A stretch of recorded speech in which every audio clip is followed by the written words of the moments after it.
Hello guys and welcome. Today we're going to be going over damage dealing, damage mitigation, as well as armor penetration.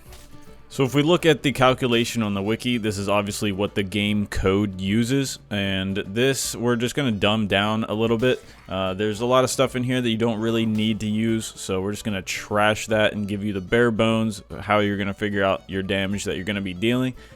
Starting off, we got weapon damage, so just plug in whatever your weapon does. It's the white stat at the top. So for this case, we're going to be using 40. And then with our buff damage, that is going to be an example like Slayer Fighter. Whenever you equip the perk and then you have two weapons in your hand, it will actually put a buff above your health bar, giving you +5 damage per swing. So that is your buff damage. As for combo multiplier and impact zone multiplier, these are weapon dependent, which can be found on the wiki but cannot be found anywhere in game. Therefore, I'm going to deem them too nerdy and remove them completely. Just know that no matter the weapon, the first swing in the pattern is going to deal 100% damage. That means that this calculation is for your first swing only.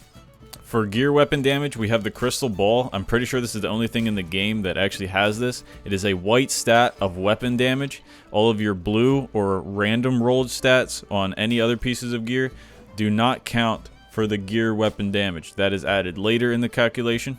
So I just went on about a 3-minute rant about Divine Strike, and I totally forgot that we're not doing the nerdy stuff anymore. So we're just going to leave it at... most clerics don't run this, but if you have one on your team and he's running it, you can add your Divine Strike here. Now we get into the fun one, power bonus. If you go to your stat sheet, go to physical power bonus, that is what you will be adding in here. So all of the numbers before this will now get multiplied by whatever your power bonus is. That's why stacking strength and physical power is so important. If we're doing 100 damage and we have 50%, we're now doing 150 damage, ball. So now we've added our power bonus, we can add in our additional weapon damage. So if we had one additional as a random roll on our sword, we can add that in here. So there is hit location bonus. If you hit somebody in the head, you do 50% more. If you hit somebody in the body, that is a 0% reduction. Arms are -20%, legs are -60%, and hands or feet are -50%. To make this calculation simple, we're going to be doing body, so there's no change at all. Next, we have the damage reduction and penetration. This one, we're going to use a number of 0.25, at least that's what I do anyway. It is very easy just wearing cloth to get around 0.2, and your PDR fighters are very easily getting up to 60% PDR. So obviously this is a number that cannot be controlled, and you're not going to be doing this calculation before a fight. So you can move this number wherever you think it should be. If you're fighting only PDR fighters and clerics, then maybe you want to bump this up to 50 or 60%. Me, I don't fight that many of them, I feel like, so I keep it on the lower end because a wizard or warlock will be more around the lower end. And anyway, yeah, plug in whatever number you want. For our armor penetration, though, we're going to use 10%. You can build for this. The Cobalt is great for building for armor pen. There's the random rolls you can get on items. And also, I think there's a lot of perks out there for armor pen, such as the Rogue one and the Barbarian Reckless Attack. So this will be another number that you can switch out depending on what class you're playing, what kind of builds you're making. Just for me, I never stack it, so that's why my number here is 0.1.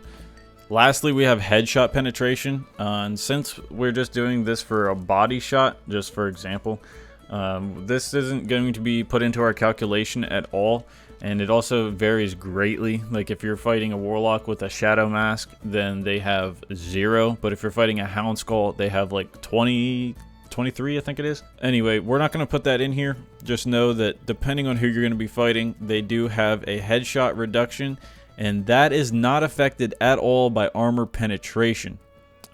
There's no way to get rid of this percentage, so it's kind of crazy. Even if you have 100% armor pen, if they have a hound skull on, they're still going to have 20% reduction from your attack. Wrapping up here with true damage, this one is pretty straightforward. If you have 3 true damage, you will always be dealing 3 damage no matter what armor they are wearing for each swing of your weapon.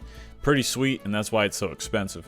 So to start this calculation, let's figure out what X is. X is your enemy's PDR percentage. In this case, remember, we are using 25%, and our penetration percentage, which in this case is 10%, which gives us the whopping grand total of 2.5%, which that means our 10% armor pen is actually only ignoring 2.5% of their armor. So now moving to our real calculation here, our first parentheses will add up to 45, our second 1.5, and we will multiply those together to get 67.5. Then we have our one additional to add on there, bringing us to 68.5. So remember, we already solved for X, but we have to turn that into decimal, so it is 0.025. We subtract those two and we get 0.225. Now we have to do 1 minus 0.225, which gives us 0.775. And then we can multiply that number by 68.5, which gives us 53, plus 3 for our true, which brings us to a whopping 56 damage. And thank goodness we finally know how much damage we're doing after 6 minutes.